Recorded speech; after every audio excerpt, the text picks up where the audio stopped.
that the performance gap was the most pronounced for fine particles, which is where the higher level of pollutants are going to be. So we're not really talking about more than twice as effective at pickup, but when it comes to trying to remove the pollutants, um, then that it's more than twice as effective.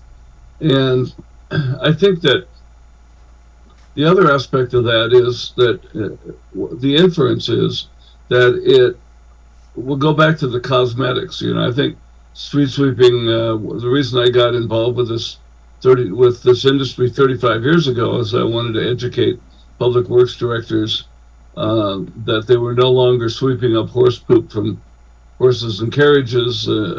They were now looking at clutch plates and brake linings and that sort of thing. And I've spent a career trying to educate the general uh, public services sector, about that. But uh, what this implication is with the study in terms of a higher pollutant load for the small material is that the public is going to see the cosmetics of both of these sweeping technologies as roughly similar.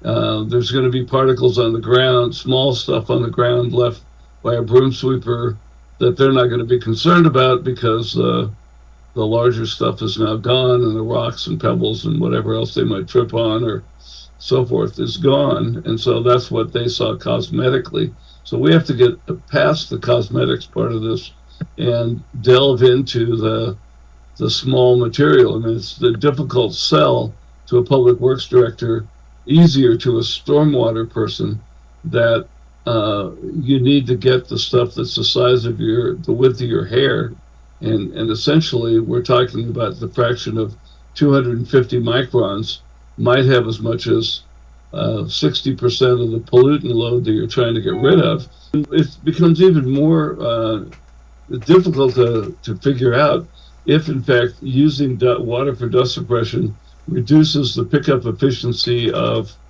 pollutants, and yet it will also, using water for dust suppression, reduces the amount of fugitive dust. Uh, and so, how do you do that? You need another kind of technology, really, that picks up more of the pollutants, without putting the water down, without polluting water, is one of the things that's happening. But if I want to go down to the 75%. You think, oh, well, that's too high. That's really good. Well, what's that other 25%? Why is it getting left?